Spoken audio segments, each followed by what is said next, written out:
सुल्तानपुरी के वार्ड 48 में स्थानीय पार्षद बेबी जयराम की ओर से एक पार्क की दीवारों का पुनर्निर्माण कराया गया, जिसके उद्घाटन के लिए खुद स्थानीय पार्षद बेबी जयराम, विधायक मुकेश अहलावत समेत आम आदमी पार्टी के तमाम कार्यकर्ता वहां पहुंचे और नारियल फोड़कर उद्घाटन किया।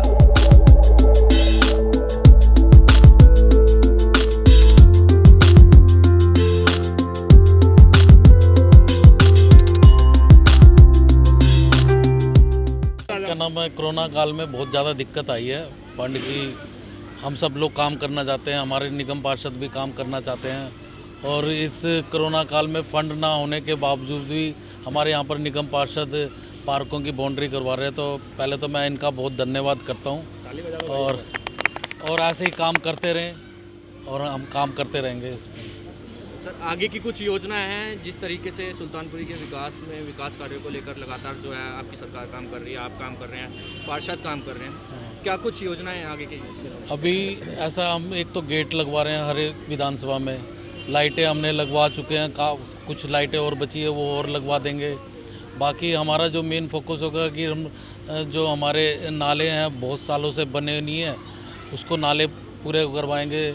एनक्रोचमेंट यहाँ से एक बहुत बड़ी समस्या है, उसको टारगेट लेके चल रहे हैं कि वो भी सही हो, क्योंकि सुल्तानपुरी अच्छी बनी है लेकिन इसका है ना एनक्रोचमेंट से सारा बेकार किया गया, तो वो भी सही करने का प्रयास करेंगे। सर, कहीं ना कहीं एक लाइब्रेरी होनी चाहिए बच्चों के पढ़ने के लिए। लगातार जो है सुल्तानपुरी के जो बच्चे हैं, भविष्य है वो लगातार नशे की तरफ बढ़ता जा रहा है, तो ऐसे में लाइब्रेरी बनाना बहुत ज़रूरी है। लाइब्रेरी हम एक तो P1 में बना हुआ है, तो हम 2 बने हुए हैं, एक E ब्लॉक में भी बना है, एक P1 में भी बना हुआ है। बाकी 2 लाइब्रेरी का और काम करेंगे, एक 46 वार्ड में और एक 47 वार्ड में 2 लाइब्रेरी और बनाएंगे। और वो भी लाइब्रेरी बनाएंगे जिसमें बच्चों को सुविधा हो, पढ़ने की इच्छा हो, क्योंकि यहाँ पर सब छोटे छोटे घर हैं, वहीं बच्चे को पढ़ना है, खाना है।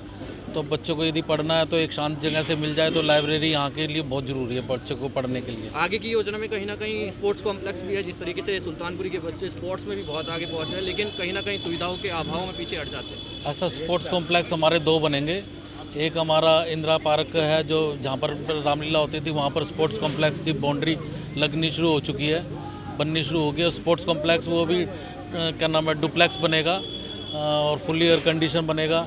बाकी एक स्पोर्ट्स कॉम्प्लेक्स हम F4 के आसपास हम एक ज़मीन है हमारी डूसिप की, उसमें भी स्पोर्ट्स कॉम्प्लेक्स का पहले पास हो गया था, लेकिन कुछ फंड के कारण से दिक्कत आई थी, वो भी बन जाएगा।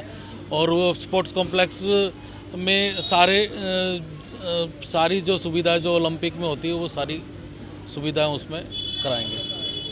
देखिए, अब बहुत खुशी होता है पार्क बना के, घास लगवा के, उसमें सब काम करने में तो बहुत अच्छी है, लेकिन कोरोना के चक्कर में थोड़ा दिक्कत भी हो रहा है। काम धंधा में पैसा ऐसा मिल नहीं रहा है, MCD में ऐसा ही दिक्कत है, पैसा मिल नहीं रहा है, MCD में पैसा है ही नहीं, फिर भी हम काम कर रहे हैं। अच्छा, भाजपा शासित MCD के मेयर को क्या अपील करना चाहते हैं? जिस तरीके से सुल्तानपुरी का विकास जो है वो रुक गया है कहीं ना कहीं फंड के कारण, तो उनसे क्या कहना चाहिए?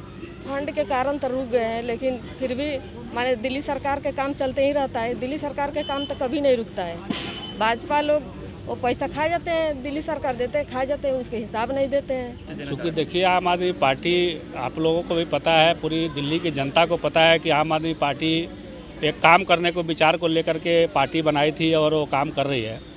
तो मुझे लगता है कि इतिहास में पहली बार ऐसा अगर कभी दिल्ली का इतिहास लिखा जाएगा तो उसमें ज़रूर लिखा जाएगा कि आम आदमी पार्टी के विधायक, आम आदमी पार्टी के काउंसलर, आम आदमी पार्टी के मुखिया अरविंद केजरीवाल ने जो काम किया है वो ऐतिहासिक है।